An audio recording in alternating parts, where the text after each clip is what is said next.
What's good, y'all? Welcome to another episode of Shalomies, two homies musing on the theology of Shalom. I am one of your co-hosts, Yana Connor, and I'm joined by my really good friend, Elizabeth Woodson. Liz, how you doing today? I'm doing good. I'm doing good. A little millennial peace time for you, you know? Yeah. The sun is shining. The tank is clean. I love it. I love it. Do you know that Nemo reference? No. I have no idea what you're talking about, but I received it. Have you seen Nemo before? I have seen Nemo, but not enough to remember that line. It's my favorite line in the movie. It's like they go to sleep and the tank is dirty and they intentionally made the tank dirty. And then they wake up and then they're like, one of the starfishes is like, good morning, the sun is shining and the tank is clean. Meaning like it's a good day, it's a beautiful day. Anyway, it doesn't matter. Some people get the reference. If you get the reference, just put it in the comments. Drop a comment. Just so that I know that I am not by myself. Moving on.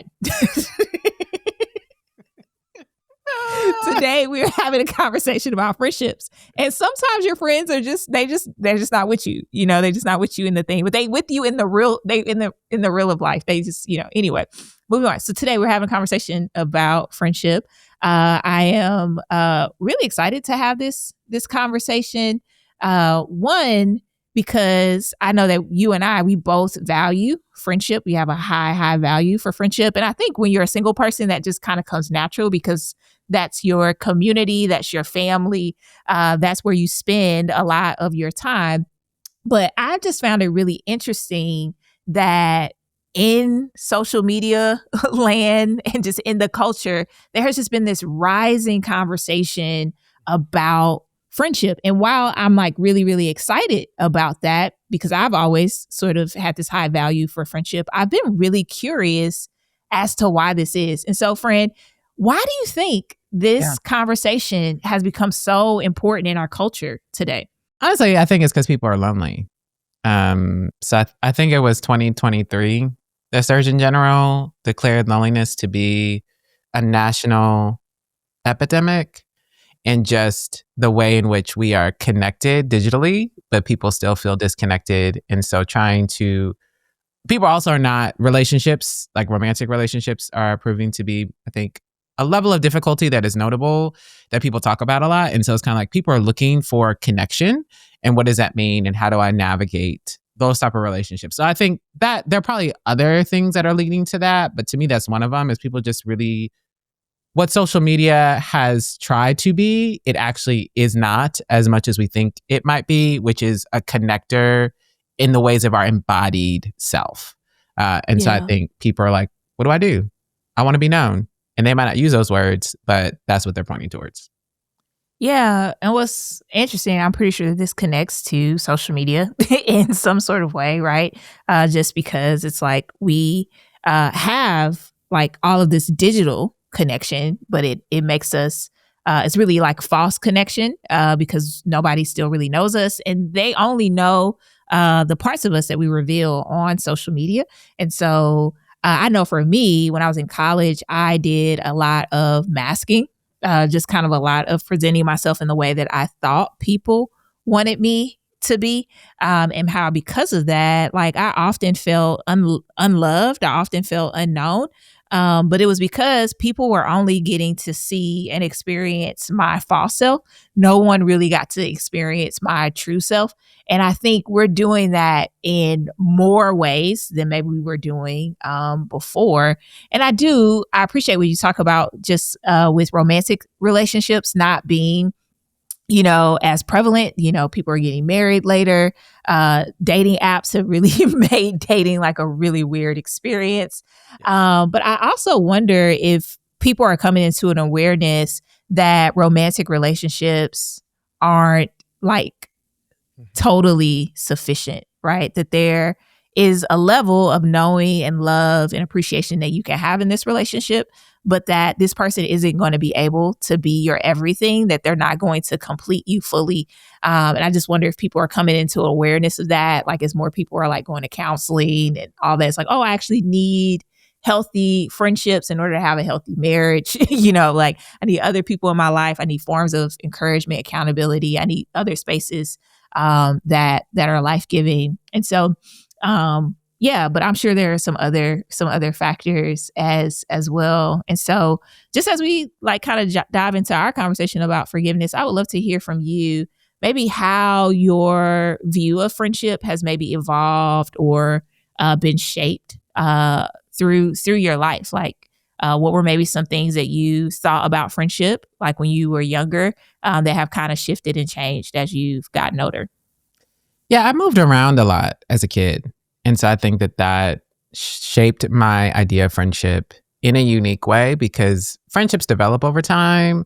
They get richer, hopefully, over time. And we're changing and moving cities every 3 to 4 years, especially my childhood. And so I think for me, what it created was a sense of how can I make friends really quickly? And you make friends really quickly by figuring out what people need and you fulfill the need. So, do you need somebody to be supportive? Do you need the funny friend? Like, what do you need?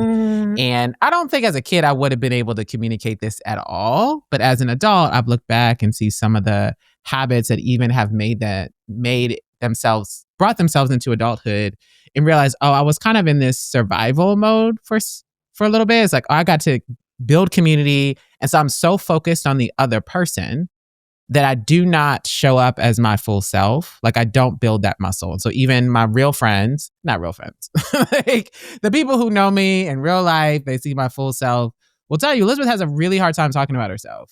And it's not because I'm that much of a better person or I'm super humble. It's because that muscle was not developed, right? How do I show up in fullness and not just consider what the other person needs, but actually allow them to help carry me? That is a part of friendship and a muscle I'm still learning to develop and grow in. But I think that was because I grew up as this kid, always trying to make new friends all the time. And that shaped me in a unique way. Yeah. I think one of the things I have been learning too is that friendship is equal parts like showing up for people and letting people show up for you. It's being a friend and letting people be a friend to you. And just even as you were just talking about like just trying to find friends quickly, I think a lot of times I can think about a few times in my own life where that's been the case, where you feel lonely. So you're just really trying to scratch this itch, you're trying to be affirmed, you're trying to be accepted. And like a desire for affirmation and a desire for acceptance is like, it's a human basic human need. And so like, we don't need to have any shame over that. But I think sometimes when that need is so prevalent that we can sometimes befriend the wrong kinds of people, and people who can cause us to stray, and to get into some trouble, or just people who maybe don't have our best interests at heart. And I think for me, that has been sort of my experience, like in places where I've been so lonely that I've made friends with people like too quickly without first discerning whether or not they were trustworthy or discerning like what we had in common. And it was like I was just being so happy to have a friend because I was a nerd, and then I was 2 years younger than everyone in my class.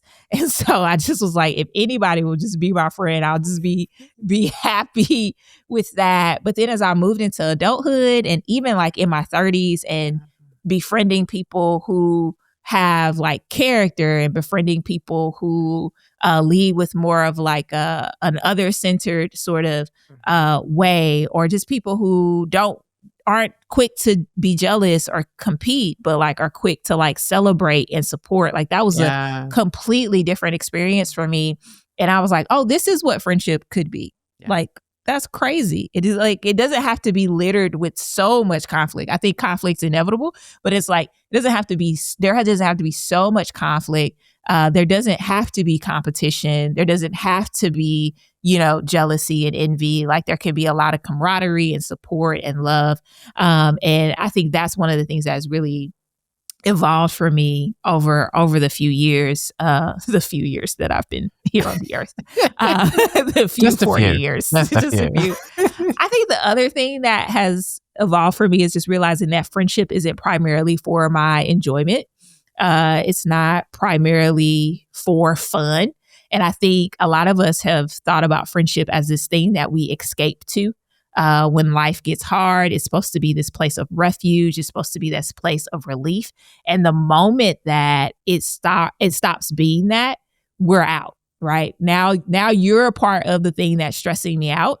You're a part of the thing that's bringing hardship into my life. And I just don't have any room for that. And I have either done that to people or that has happened to me. And it's something when it happens to you, it's like, oh, that's not nice. It's actually not nice. And so there's a scripture in Romans 11 where it says, all things are from him, through him, and to him being God. And that is a verse that's starting to really shape my life to help me to see that friendship is from God. It's through God. You're going to need the Lord's help. And then it's also to God. And so that's one verse that's like shaping my view of life, but also friendship. And so what about you? What are some passages of scripture that sort of shape your view, your theology around friendship? Yeah, I mean, I think there are, you have John 15 that talks about greater love. Has no one than this, that you lay down your life for a friend. Like, I think what I am in this season of my life is the sacrificial nature of friendship, right? That and it's kind of piggybacking on what you just said, is we can see it. Yes, it provides enjoyment. It provides a space of refuge for us. It provides a space of encouragement and celebration and fun, but it's not always going to be easy. Or sometimes when you think about scriptures like in Galatians, I think it's Galatians 5, where it talks about bear one another's burdens. Well, to bear someone's burdens means I have my own burdens, and then I'm taking your burdens and putting them in my basket too, which means my basket is heavier, which means it's more difficult for me. And I'm choosing to inconvenience myself to help show up and love my friend. Well, that's not always fun, or in our flesh. I will say that. I think as you grow more spiritually, you recognize the gift and privilege it is to do that, especially if somebody else has done that for you. But if, we're still kind of on that spectrum of sanctification and listening to a lot of what the culture has to say, it's like, oh no, you messy, you toxic, you need to handle that, because you're not the fun friend anymore. Yeah. And to me, it's been like, what does it really mean for me to invest in this family of faith? And knowing that this investment is part of the beauty of Shalom to me, is like we receive it, but we also cultivate it.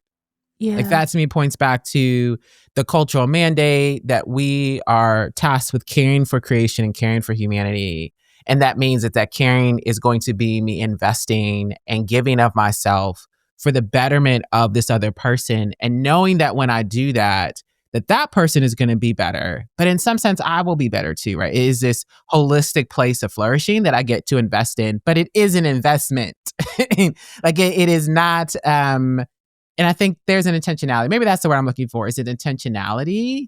And growing up, I didn't always realize the intentionality to remember, to show up, to give of myself, especially when friendship stopped being by proximity. Because it's like you're in college, everybody's in the dorm. Of course I'm gonna remember you because you're down the hall. Or it is working on staff at a church. And so all my friends are my coworkers. And it's like, oh, it's easy because we in meetings together. But it's like, oh, when I'm not in geographic proximity to you, then I have to give extra effort to show up and to cultivate. And that's just a really small way. I think even now that I've realized a lot of my friends were from places I worked at in this post-college adult season.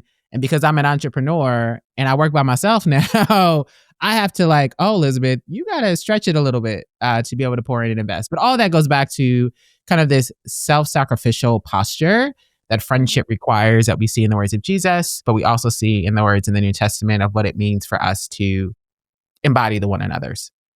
Yeah, no, that's so good. When you were talking, I was like, yeah, your pull-up ministry has to grow, right? Your Straight ability to pull up on people needs to be strengthened in the Lord. And that's like with people who live right in the city that you live in, but then also your friends who live in other cities. So I have a friend who lives about an hour from here, and like I try to prioritize seeing her like once a month. And then there's you. You live in a whole nother state. Another So like in order for us to cultivate this friendship, like there is a need for a ministry of presence in that. And that's not just time. Like now we're getting into money, we're getting into hospitality and those kinds of things. And I think I'm just realizing, like, yeah, if you want meaningful relationships, like you have to invest. But you said something I want to go back to when you were saying about sort of this sanctification and bearing one another's burdens.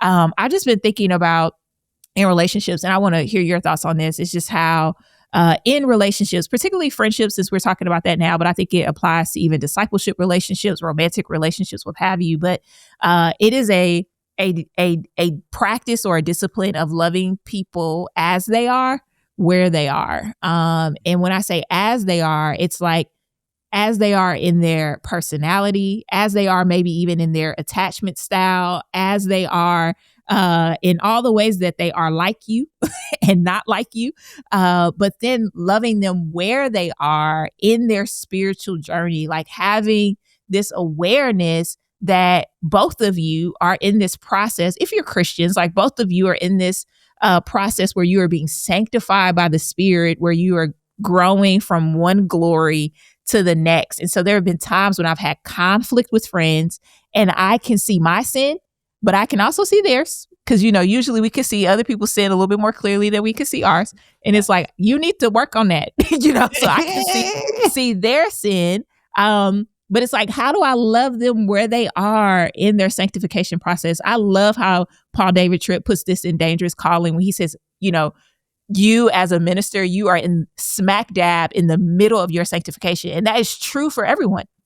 Everyone is smack dab in the middle of their sanctification. And so can you speak to that, Liz, a little bit? Just like, how do we like take up the practice of like loving people as they are, like where they are? Because I think it gets to that bearing one another's burdens.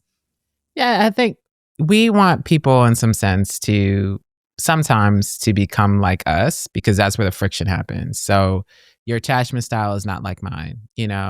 You might be avoidant. I don't know what they are. Yana, what are they? What are the two attachment Avoidant styles? And anxious. And anxious. Yes. So one gets real close and the other one gives you the strong arm. Yeah. And so it can be difficult because you want people to receive love like you do. I think about love languages. Oh, yeah. And so you might be a gift person and the other person is not, and you get mad at them because they didn't give you a gift, but that's not like, or they didn't like your gift. They're like, okay, this is cute. And it just like, we have expectations. And I think that's what friendship does, is it forms you to know the other person. And so in what ways are healthy? Because I'm going to ask you to speak to when some of those things that we see in people invite us to speak into, like, how do we encourage our friends to walk closer to the way of Jesus? But is this friction because I have misplaced expectations, or is this friction because of sin? And I think more often than not, it's because of misplaced expectations. We want somebody to be something that they're not. And I've had this recently and had some friendship friction. And I had to realize I'm asking this person to be someone they have told me over and over again with their actions they are not. They told me over and over that they're not this person. And I'm mad because they ain't doing this for me. And it's like, oh, they can't. That's not their capacity. That's not what they're set up for. They have told you verbally. They told you with their actions. And so I have another friend who we just like, love people where they're at. Just love people where they're at. Love them for what they can give you. And I think I also think of friendships as a collection. So no one particular person is going to be your everything. The only person who can be your everything is our triune God. It's not your spouse. It's not one friend. And so when you start to see, oh, what is the beauty that this person is able to contribute to my life? And how can I try to add to my collection to maybe I have the deep thinking friend, I have the hangout friend, I have the friend who will ride at dawn. They don't know. They're like, who did it? We in the car right now. Doesn't even matter. It doesn't even matter. Let's go. But that's learning your friends and learning their stories and spending time with them and checking yourself. So when the frustration rises up in you, I've learned to ask myself, do I have an appropriate expectation for this person? And in what ways can I love them in their personality, in their communication style, And if there's a moment where I need to lean in to encourage them to grow for the sake of the relationship, how do I do that well? And for that question, we're back to you, Yana. Back to you, Yana. We're back to you. I love it. I love it. I love that so much. I love so much about what you said. What came to mind for me was James 4, when he says, what is the source of wars and fights among you? Do they not come from your passions that rage war within you? You desire and you do not have. And so you murder and you covet and cannot obtain. You fight and wage war because you do not ask. And he's just saying, like, the reason why there is conflict between you and your brother and sister is actually because of your desires within. And so in friendships, in relationships, expectations are reasonable. Like, to have expectations, that's a reasonable, like, human thing to do in any relationship. But sometimes our expectations can become inordinate, right? So now, and which really is, like, they become too big. They become bigger than they should, or we put the wrong expectations on the wrong people. And so I love that you talked about how friendship is a collection. And so I have friends that I know are going to walk with me well in suffering. And then I have other friends who I know will not. And so I don't go to them when I'm in pain, because I'm setting us up for failure, right? like you have shown me who you are, you've shown me what you can give, and I think what we do, instead of enjoying what's relationally possible, we just want to continue to push the limits to try to get more out of this person. But everybody doesn't have to be your best friend, right? And it's also a good thing that everybody doesn't give you everything that you need. One, because it allows you to push into other relationships around you. But then two, it reminds you that, like you said, like, the Lord is your source. And so I remember I was in counseling and I was sharing with my counselor about how one of my friends was not meeting my expectation. And it was just, like, really, really bad. And do you know, this woman had the audacity, my counselor had the audacity to say to me, Yana, it just seems like such a mercy that this person isn't able to show up for you in this way. And I was like, oh, mercy? She was like, yeah, because it prevents them from becoming an idol. Like, if they could show up for you in this way, alongside all the other ways that they're showing up for you, you would make an idol of them. But isn't it the mercy of God that they're not able to do that, because then it points you to your true source? Girl, shut up, please. Listen, you got a good counselor. I got a good counselor. She's real good. I will stick beside her. But it was just like, oh, right. And so I wonder if sometimes these fractures in our friendships, the fractures in Shalom, how can we allow those to be things that push us towards the Lord, right? How can we allow those things to remind us that the Lord is the one who can fulfill all of our longings, that the Lord is the one who desires to meet our emotional, our physical needs, like our comfort needs, like that He is the one who wants to do that, so that we stop putting all this pressure on our friendships and allowing them to be who they are, where they are. But like you said, like, we still want to call them up, right? So how do we do that? And so for me, the passages are Psalm 139, where David, he's like, search my heart, O Lord, test and know my anxious thoughts. See if there's any grievous, sinful way in me, and lead me in the way of everlasting. And I think we've been reading I know we've been reading Psalm 131 or Psalm 139 wrong. Like, I think we've been reading that really wrong, because it's an imprecatory psalm, which is a justice psalm. And so we just zero in on the Lord is with me anywhere I go, like, He knows what's going to come out of my mouth before it comes out of my mouth. And I'm fearfully and wonderfully made, and all that. And all of that's really beautiful. Yeah. But David is saying all of these things about God to remind his soul that God knows him better than he knows himself. And so, but then there's these two verses where it's very clear that David is in some sort of conflict, because he's like, don't I hate those who hate you, Lord? He's like, ain't I doing the right thing and I live in a just life. It's like we just skip over those verses, but that's the whole reason why he's saying that. David is in the midst of conflict. So he reminds himself that it's God who knows him better than himself. And then he invites God to judge the intentions of his heart by saying, search my heart, test and know my anxious thoughts, see if there's any grievous way in me, and lead me in the way of everlasting. And I think sometimes in our friendships, if we could just pause to pray that prayer and to invite the Spirit to investigate our hearts so that we can see whether or not we're judging the situation correctly, and to see if there's any grievous way in us, like allowing the Spirit to reveal that. And what I've found is, like, Liz, sometimes it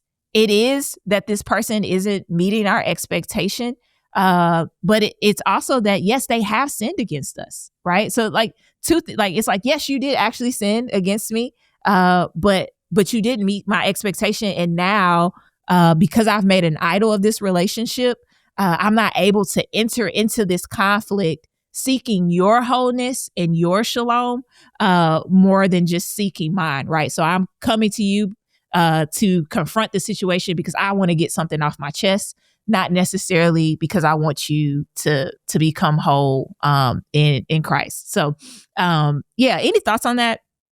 Yeah, I mean, it requires us to have this presence with God, where we are inviting him to uncover the things in us that are just the icky stuff.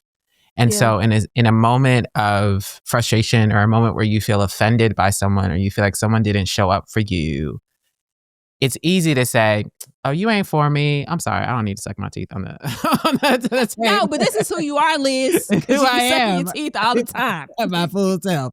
Thank you for telling my business friend. I've been waiting for this. I want the people to experience. You want the people to experience full Elizabeth. Yeah. And so in the moment, you have all these emotions raging through yourself, and sometimes all we can see is red, or we just feel disappointed, right? We feel disappointed this person didn't show up for us, or didn't do this thing that we wanted them to do. And it's hard to pause in that place and say, Lord, can you search me before I respond, before I send them back a text message, before I get angry that they couldn't do this thing for me, or I respond to something that I believe they said. And did I hear, all that kind of space we're in, to pause and say, Lord, show me what it is. Show me, are there misplaced expectations? Show me, is there sin? And then give me the courage and the words to have that conversation, because good friendships grow when we lean into the hard places. When we make it through the conflict, I've heard one person say that conflict is just pressing through the obstacle to get to back on course, right? Like this is blocking us from our goal, and we need to deal with this thing in the middle so we can get back on track. And sometimes we can just let that thing stay there and believe that if, I just kind of hover in front of this obstacle, I don't do anything with the conflict. All that being said, you need to do something with it sometimes. And the Lord can give you the words for that and the courage for that. But sometimes the person who has the issue is you. And to be honest about that. And that's the hard place. Or to just give people more grace. Like, it's okay today. They've shown up 11 times for you. It's okay today that they couldn't. Like, see your friend through the lens of the whole friendship and not just this moment. And all that has a possibility of happening when we invite the Holy Spirit to examine our hearts.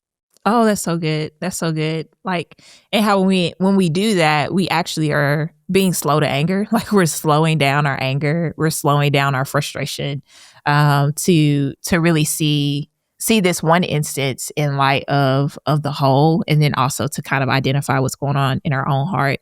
And so you talked about this just a little bit, just like how sometimes, like, the shalom in our friendships is broken. Like, there's conflict, there's struggle, there's tussle. Sometimes there's just like a drift, that happens. And so can you think of a time when the shalom in your friendship was broken, and you repaired it? And if so, like, what were some things that you did to help mend that relationship back together? It really was a friendship where I was mad that this person couldn't show up for me when they had over and over again told me that that's not who they were. And so it was kind of a conversation that went left, right? And I invited this person to a space of vulnerability, and it just didn't happen the way I thought it would happen. And in myself, it took me a while to acknowledge my disappointment, acknowledge my frustration, and then to be able to have a conversation about it. So I think in an honest space, I didn't do the greatest with it, right? Because I was trying to figure out what was going on in me, figure out why I felt so disappointed. And so it took a while to have a conversation. And that conversation didn't happen until after I had an explosion. So everybody's got a type in how you deal with conflict, and I'm a stuffer. So it was just stuff and stuff and stuff until I said something that was so smart. Like, I was just like, I'm surprised at myself. I'm a little surprised that I had the capacity to say that. And what that really was is like, man, you got this stuff you didn't deal with. And so now it's come out and now it's fractured the friendship. And you have to have conversations and you have to apologize and you have to give this person space. And so it was a longer healing process. And I think it was one in which it required us to have hard conversations. It required us to acknowledge what had happened, both of the original situation and the moment in which I said something hugely out of pocket. But it also required me to give this person space because everybody's got their own timeline. And so it wasn't immediate. And I think space and hard conversations and space and hard conversations and the Lord, because this person is a believer, brought about healing. And, I've seen the Lord just do some really wonderful things and work in me, because as I circled through that with my counselor and with good friends, what I realized is you had misplaced expectations and you wanted this person to be someone that they're not. And because of that, all of this stuff started to spiral out of control. And so in the season of waiting and praying, it challenged me to rethink how I invest in the friendships that are closest to me. And so it challenged me. But it was like hard conversations, waiting on God, dealing with my junk, and being willing to apologize and move differently. So I moved differently in that friendship today. And I think we're in a better place because of that. Yeah, man. I'm so grateful like that you all persevered in that. And I think that's kind of the quality there that I kind of want to pull out. It's just that our friendships require perseverance, particularly when they're hard. And so how you all would take space and then have another hard conversation and then take space and have another hard conversation and give and even be willing to wait, for one another is really beautiful. And I think sometimes for me, because I am the anxious attachment style person, I don't do well with space. I don't do well with waiting. I want to repair the thing immediately. And I used to say like, oh, I just have a longing for harmony and unity. And it's like, no, that's cute, but that's not really the truth. Like what's really true is that I care a lot about what people think about me. What's really true is I fear rejection. What's really true is that I don't do well with delayed gratification. Like I want things to happen instantly.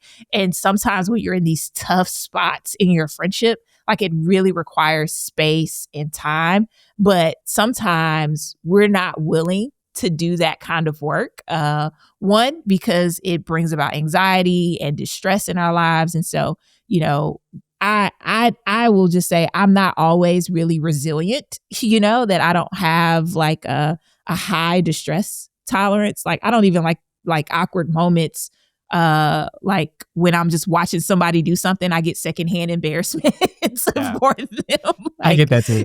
Even if it's a show, I'm like, oh my gosh, like I'm covering my eyes, not because of scary moments, but because of awkward moments. And so sometimes that sort of anxiety and fear of rejection could cause me to end the relationship sooner. It's like, I'm going to break up with you before you break up with me. Or this is too uncomfortable, so I don't really want to move forward. But like you said, like there is a blessing, there is a gift on the other side of persevering through friendship. And me and my roommate, we be thugging it out all the time. We've been thugging it out for like almost 7-8 years. And we kept finding ourselves in the same conflict loop. And it was really, really hard. And there were times where we both were kind of looking at each other like, girl, we might need to start looking at apartments, because it was just getting really, really tough. But what I love about Bree, is that she was always steady in those moments and willing to do the work to push through the conflict. And then she would even be like, yeah, I'm mad at you, but I still love you. And so do you want some food? Like, do you want some dinner? Like, I cooked dinner, and I think that's the other thing, is like learning how to still love each other in the midst of the conflict, how to still care for one another. And yeah, by God's grace, we just kept working through the conflict loop, conflict, and sort of finding ourselves on the other side. And so I guess, like, I just want to pull that out just to encourage people to persevere. Like, your friendships are worth it. I think about how friendship is the gift that God has given us from here to eternity. There's this beautiful song that says we're all just walking each other home. Like, that's what friendship is. It's us walking each other home, helping us to look more and more like Jesus. And I think that those are things worth fighting for and worth persevering for. But I do know that there are times when we can do all of those things, and that friendship still be lost. And so I know friendship loss is something that both of us have experienced. It's really, really painful. It's a very unique kind of pain. And so can you just share a little bit about, like, how you've grieved friendship loss, and maybe even provide some encouragement for anyone who is really, like, wrestling with that? Yeah, I think I'll start with the encouragement. I do believe most friendships, if I'm honest, you can correct me, Yana, or offer a different perspective, last for a season. I think it is the few people who will journey with us all the way. I love that song, all the way home to eternity. So, like, the lifetime friends. And so I think some friendships are just for a season. Many of us recognize this with, like, grade school or, like, college. We don't talk to those people as much because life has changed and we're in different places. And so if a friendship comes to an end, sometimes that's okay. The season might be over. You might have drifted. It doesn't have to be for some really bad reason. Sometimes it can be, and I want to speak to that. But sometimes it just is, maybe the season's over, and maybe I need to release this person and not feel like a failure, but to thank God for the way this person blessed me in this season, and to thank God for who they are. And sometimes it's like, you always got love for them. They text you, you'll show up, but you just don't talk as frequently. And you can feel guilt for that, especially in a moment where we're always connected to people all the time. So in previous generations, we just didn't have as many relational connections intersecting our reality with text messages and phone calls, because there wasn't no text messages. It was just the rotary phone in your mama's kitchen. And so all of that kind of makes us feel like everything needs to last forever. And sometimes it just doesn't. And so to be open to the natural rhythm of friendship, I think most last for a season, and that's okay. Now, if you have a friendship where it feels like it died, I've had that. Like, something happened, it was a moment of conflict, and the wound was so deep that we're probably not going to get past this thing. We're probably not going to come together. Whatever happened between us, and it could be a larger situation we were involved in, and that's been part of my story, is what happened is so painful. Hey, friend, I wish the best for you. I know God has lots of blessing for you, but I think this is going to be the fork in the road for us. And sometimes in wisdom that happens. We see that in scripture. We see it with Paul. Is it Paul and Barnabas? It's Paul and John Mark.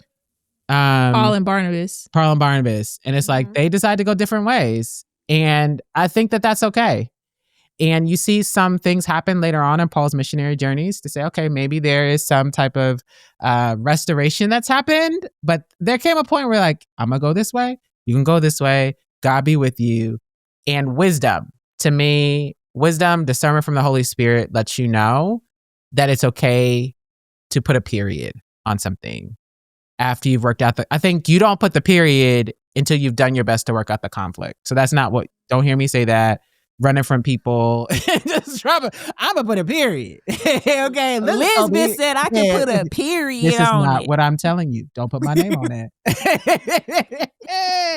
But you've worked through the conflict, or you've tried, because sometimes people, Yana, you know this. Sometimes you want to reconcile, they don't. they don't want to have those conversations, and so it's like, as far as it depends on you, live at peace with people.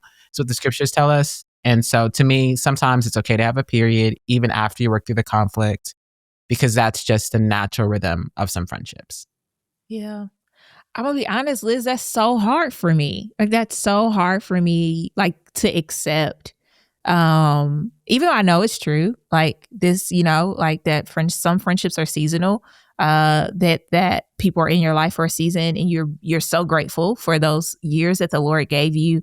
But even how you said, like, we have like accepting that it won't last forever, ever, but it's like, but that ache even communicates what we were created for, which was for our relationships to last forever, so they're not seasonal. And I even have a friend, like, we just, I sent her a happy birthday text, and then it was like, I miss you so much, and like nothing happened, but I would have never in my imagination thought that we wouldn't be like tight like we were maybe 10 years ago. And so we got on the phone and we just talked about that. And we just caught up on each other's lives. But what was even painful, it was sweet. It was so sweet. Yeah. But what was even painful in that was that we knew that we couldn't commit to doing anything else. Like we couldn't commit to like talking more regularly, or her coming to visit me, or me coming to visit her. And that ache, man, like it sucks. Like it really, really sucks, because it's like, I know that if she lived here or I lived there, like we would be at each other's house multiple times a week. Her kids would be calling me Auntie Yana. Like we would be having just like a good time, But I appreciate how you say, like, how there's a difference between sort of that experience and when like a friendship dies, because there's not enough that either one of you can do to restore the relationship. And that's something I've had to accept too, that sometimes I don't possess the emotional or spiritual maturity to fix the thing in front of me. And maybe neither does the other person. And so because of that, we're not able to do the kind of repair work that's necessary. And so then we have to sort of make the decision to take a split. And there have been times where I've had to have formal conversations with people about this. I don't think we handle like quote unquote friendship breakups well. It's like we date somebody for 6 months and then we feel like we'll have a breakup conversation with them, but then we've been friends with somebody for 10 years and we won't give them the courtesy of having a breakup conversation. We just, sort of like quiet quitting friendship. So we just kind of stop texting. We kind of stop being as intentional. And then we just expect the thing to fade away, but there's no real conversation about that. I've done that. So like, I've done that. I'm trying to not do that anymore, and have even gone back to have conversations with people where I've done that just because it's like, I want you to have clarity about how I feel about you, so that if I see you somewhere, like it's all love. But I do think when a friendship dies and there's nothing that either one that you can do, that it does create this kind of like ache that is kind of unique, because this is like the family that you pick. And nobody goes into a friendship expecting it to be seasonal. But I am learning in friendship the value of people growing with you. And I think sometimes that might be why a friendship dies. It's because you're growing in some ways, and maybe they are growing in some ways too, but they're not complementary, or you're growing and they're not growing, or they're growing and you're not growing. And so I've been really, really grateful for me specifically, as I've been growing out of overfunctioning, how people are accepting me as my like non-overfunctioning self. And so it's like, I'm not holding the responsibility for us hanging out all the time. I'm not, initiating all that kind of stuff as much. And there were some people who didn't respond really well to that. And so that was really hard, but having people respond well and grow with me in that was good. But I will say, if you are struggling with friendship loss, if that's like really heavy on your heart, I just want to share with you something. I got this from a pastor. I don't know where he got it from. He said it's not unique to him. So if you know where it is, drop it in a comment. But he says, feel what you feel, tell the truth about what you feel to God and others, and then to trust the Lord in the process. And so if you're struggling with friendship loss, I want to encourage you to feel what you feel and then lament. tell the truth about what you feel to God and others. Don't sugarcoat that stuff. And then trust the Lord in the process, that as you confess your grief to him, that he will heal you, and then he will lead you to places where it might be better for you to maybe put those misplaced expectations. Yeah. Any closing thoughts, friend? Yeah, I mean, I think what I would encourage people to do is to persevere through friendship. The best friendships are the ones that are built over time. And over time means you're investing, you're working through stuff, you're making new memories. And so, especially for people who maybe a marriage is difficult or a lack of spouse is difficult for you, friendships become your family.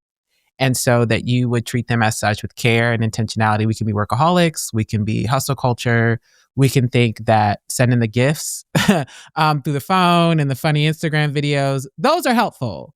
But man, make a phone call, set up a time to hang out, set up a time to do something intentionally on a regular basis, and thank God for the friends you do have, and let them be who they are, and let them bless your life in the way that God has set them up to bless your life. And if you're looking for new friends, a prayer that I pray throughout the years since I was a kid, the Lord has always answered for me, is, Lord, can you give me a friend? And he's shown up for that. And so be courageous enough to pray that prayer. No matter how old you are, I think the Lord can still do new things wherever we're at. And so, yeah, friend, this has been fun. Yeah, it has been. Yeah, thanks for being my friend. Yeah, same. Yeah, friends, thank y'all for listening. Yeah, we pray that your friendships would be filled with the Lord's shalom. Grace and peace. Grace and peace.